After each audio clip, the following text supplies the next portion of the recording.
Hello, girls, guys, or otherwise. This is Rich with your Witchy Wednesday.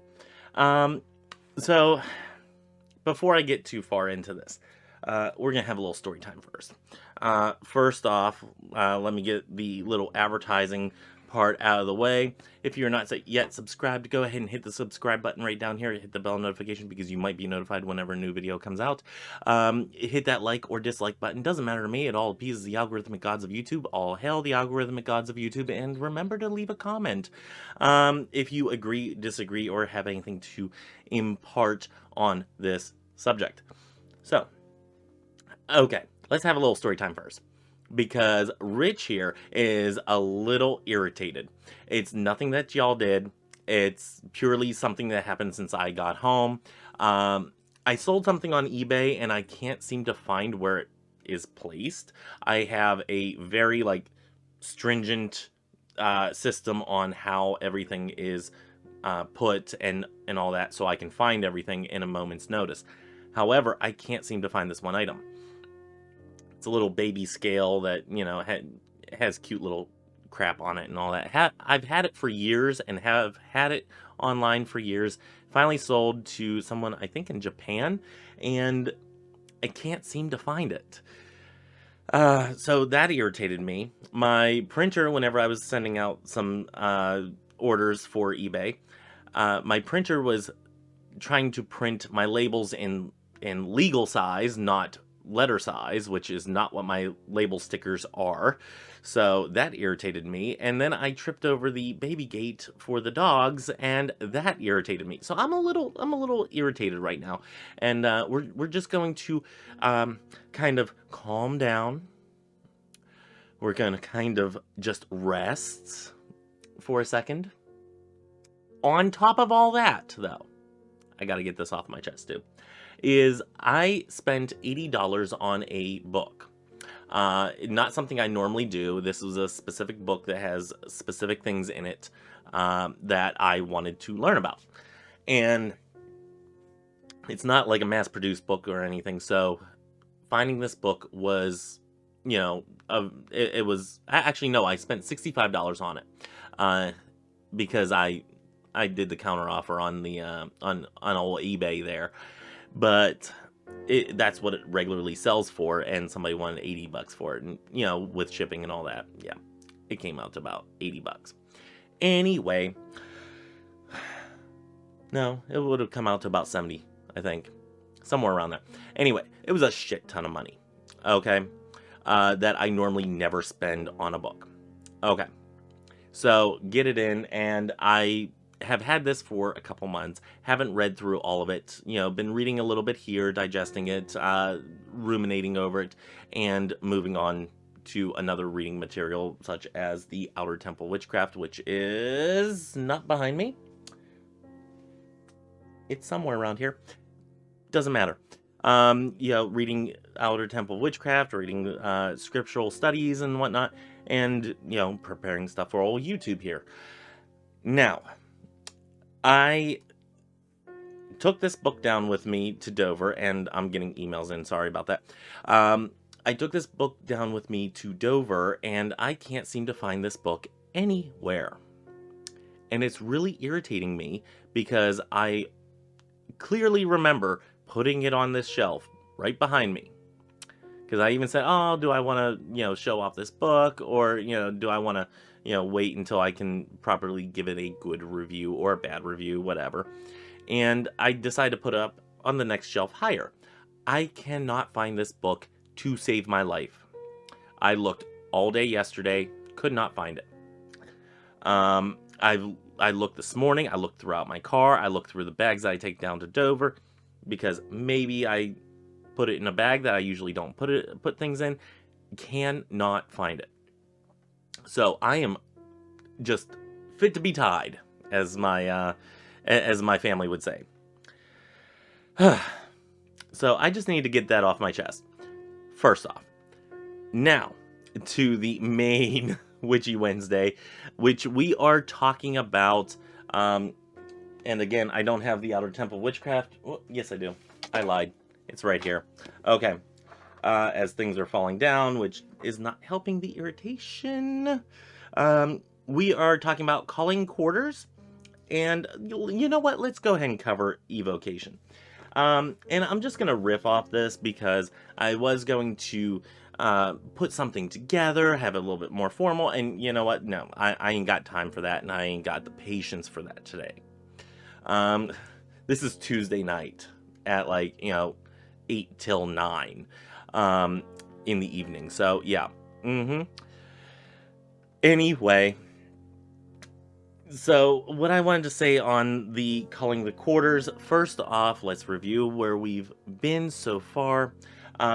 Because in the previous weeks, we've gotten a ritual bath or a ritual shower. We have cleansed ourselves ritually to prepare ourselves for the important meeting of us with deity.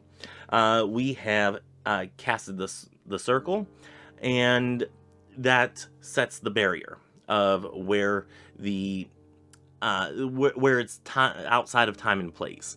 And then we, at least for me, I then cleanse the circle, so it transforms the energy from negative to positive, gets the energies flowing a little bit, cleanse that area, get it out. Next thing I do, and sometimes I might do this depending. I might call quarters first, and now I have something on my shoulder. Okay. And then I might call quarters first and then cleanse the space, because then the quarters are standing guard of any negative energy trying to get into my ritual space. And sometimes I do it where I will cleanse the space and then set the quarters. I would say either one, dealer's choice. You go for it.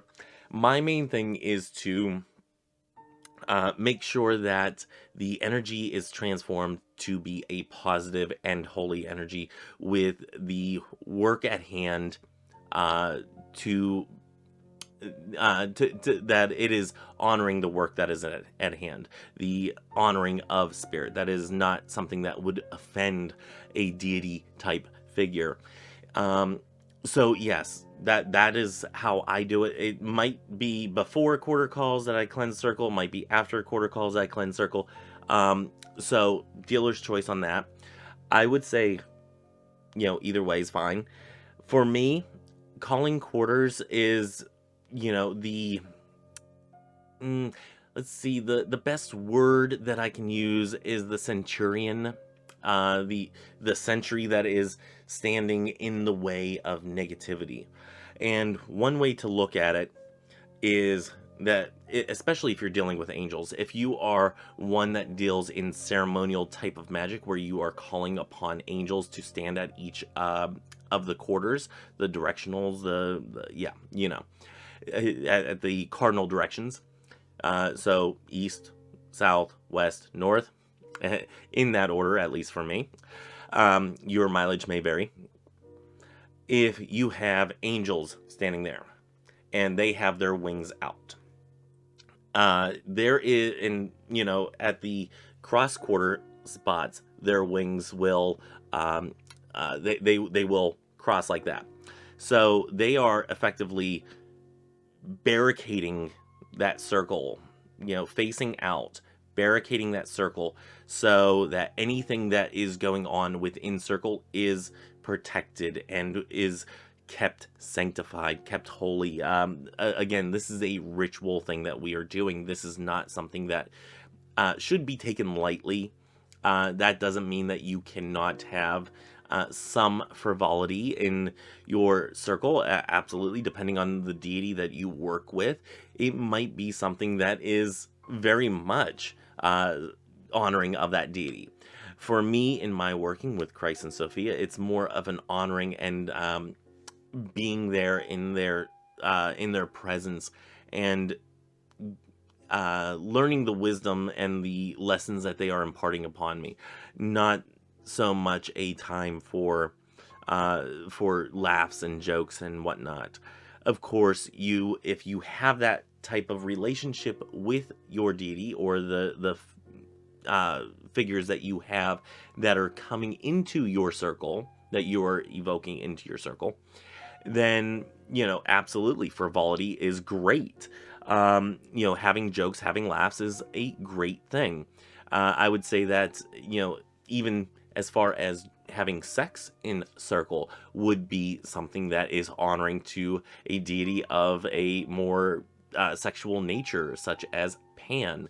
If you are utilizing or communing with Pan in your ritual space, having sex is going to probably be something that he very much enjoys about your ritual circle. So, that's how I see the quarters, though, is that they are keeping anything that is unwanted, unneeded, not adding to the ceremonial aspect or the sacred aspect of this circle. Anything that would offend this deity that you are bringing in, or the guides or ancestors or whoever. I say deity, I mean like deity, guides, fairies, the dead, whoever. So insert yours here. Anyway, we have these angels, or if you're just using the watchtowers, maybe the watchtowers are, kind of like the Eye of Sauron. They're sitting there looking back and forth, back and forth. They're making sure that nothing can go in between the two watchtowers, and they'll cut off and make a barrier in between, so nothing that is unwanted comes into that space. So, this can be done by, lighting a candle. This can be done by simple words. If you are speaking words, hold on here just a second, because my alarm is going to go off in about, let's see. Oh, we have like 30 seconds. It's fine.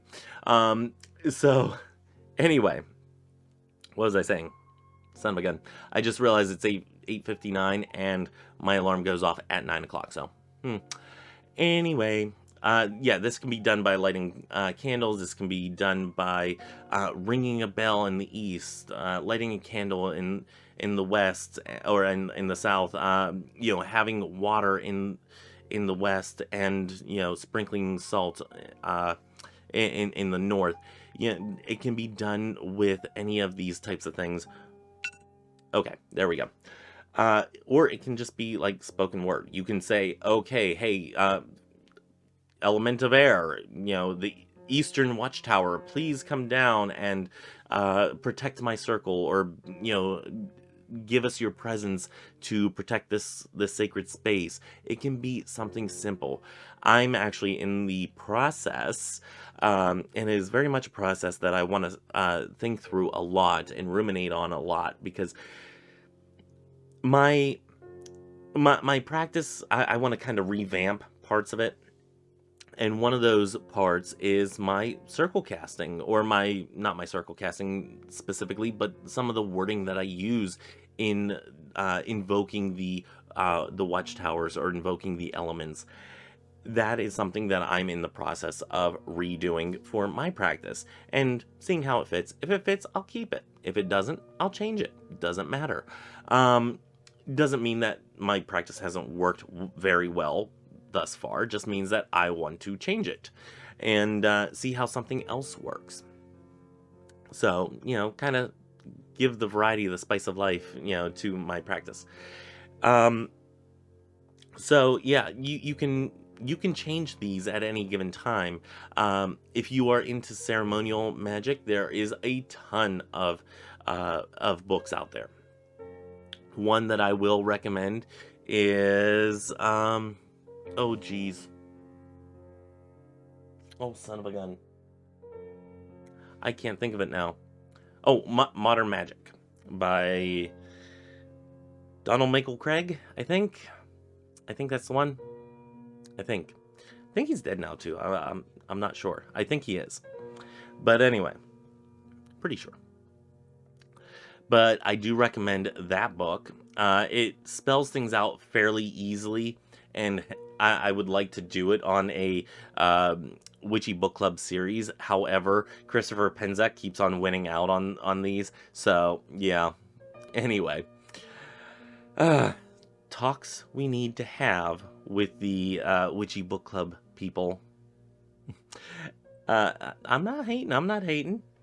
But anyway, you can do ceremonial type of rituals by doing the pentagram symbols, as are also described in the, I think it's the Inner Temple of Witchcraft. I think. Is it Inner Temple or is it actually Outer Temple? You know, I can't really think of which one it is now. Oh, nope, it is Outer Temple. Specifically, Lesson 2 on the elements. You know, so if you are part of our Witchy Book Club series, they have the invoking and the invoking and banishing pentagrams. There is the invoking and banishing pentagrams for all of the elementals. So you can do those with an athame or wand.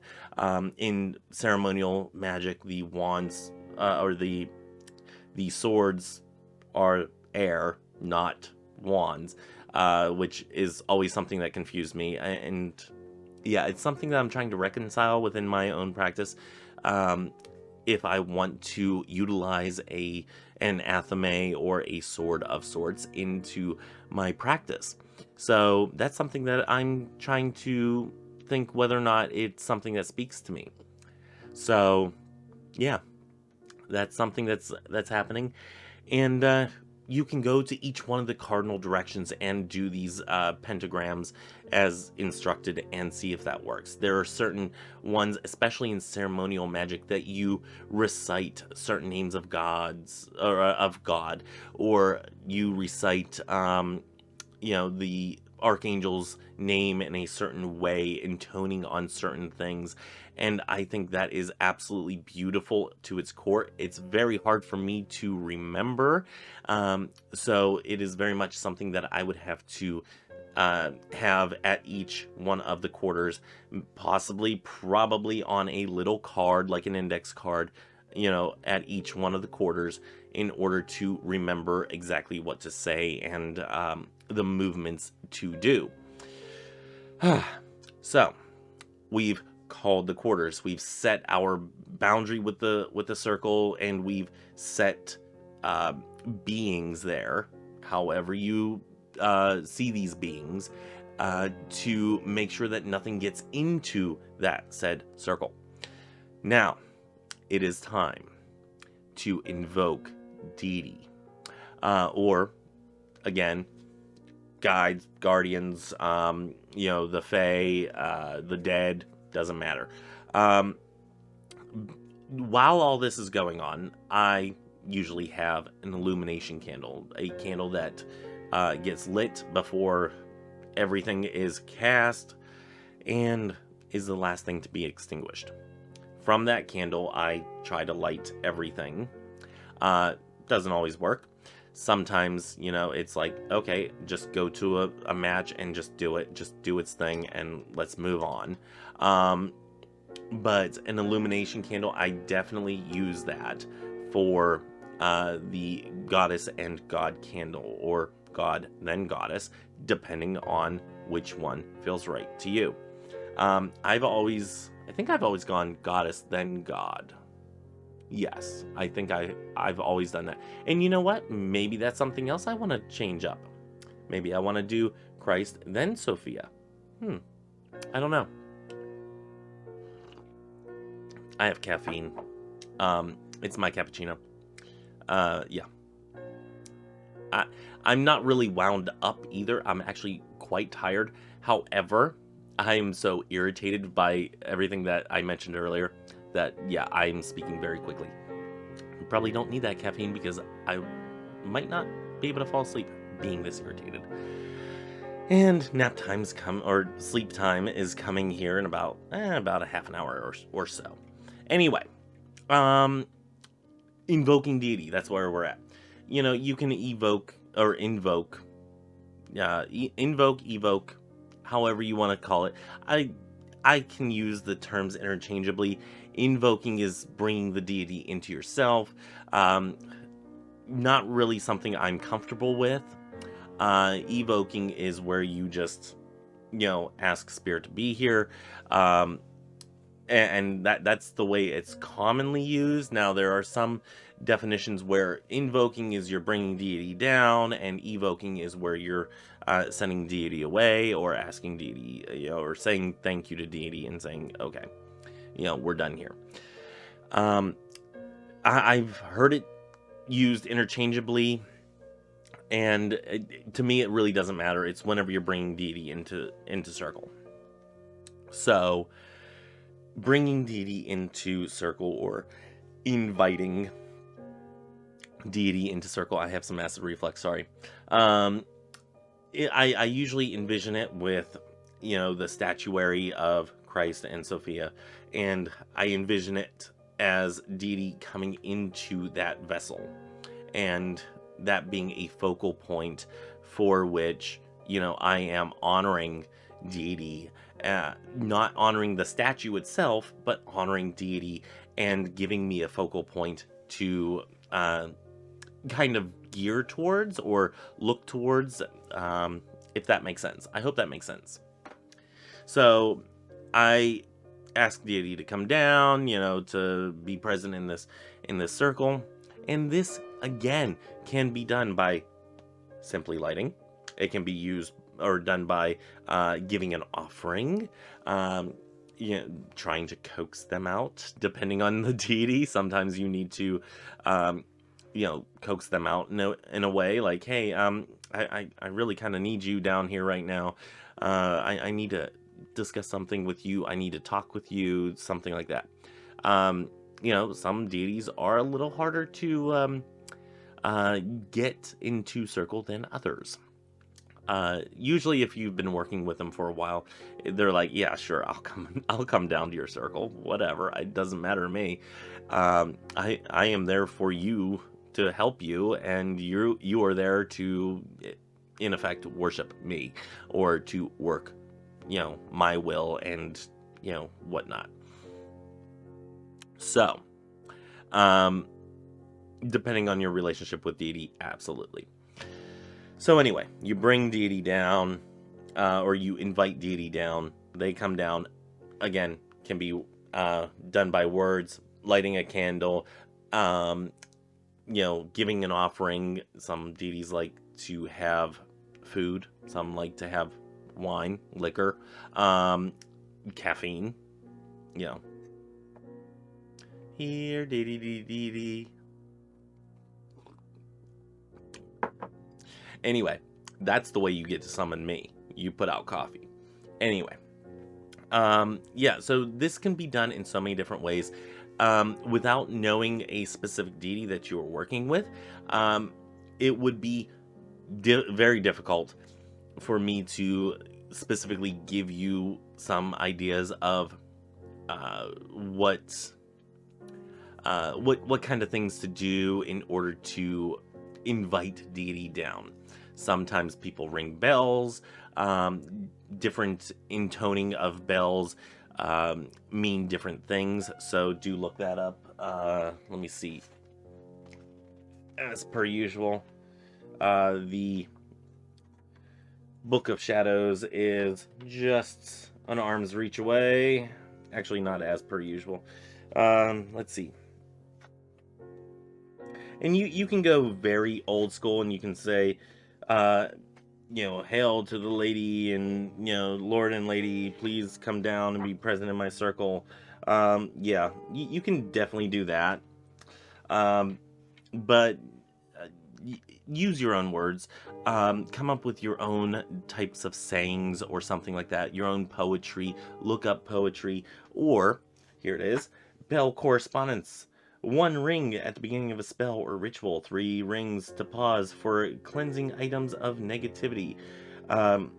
4 rings to seal a magical act. 5 rings to invoke quarter energies. 7 or 21 rings to call the dead. And 9 rings to invoke deity. The significance of 9 rings would be the 3 times 3. Everything's always something to do with 3s, Yeah. Yeah, it's a thing. The power of 3 is big. So, anyway. So you have Deity down here. And now it is time for us to basically begin our ritual. Um, this has all been just the setup to the ritual itself. Um, so next week, you know what? I'm not going to do anointing, because to me, anointing is something that you would do prior to going into circle. That would be part of the cleansing of self. Next week, yeah, and I'm not going to talk about naming the work, because that is basically an announcement of what you're working on. Okay, so next week I'm going to talk about the Great Rite, because I don't have a lot to say on that, but I think it is something that should be talked about. Let's see, raising energy, and the work itself. And then we're going to do the raising of the cone of power. We're going to knock some of this out. And then the week after, we're going to do grounding, final blessings, and what he calls devocation will be the following week, and releasing the quarters, releasing the circle. We're going to do all those in the following week. I want to kind of get this little series done, because grammar is a thing. There are other things that I would like to do for Witchy Wednesday, and I didn't want to have this take up way too much time. So I hope you found this informative. I hope you enjoyed this this rant and this this kind of haphazard video that I am doing. And yeah. And we have Jelly over here, who looks like she is about ready to get a treat, because that's what we do after we are done making a video. So yeah, that's all that I have for this week. Until next week for Witchy Wednesday, may you have love, hugs, and ladybugs. Join me tomorrow for Table Talk Thursday, and I'll see y'all then. Bye.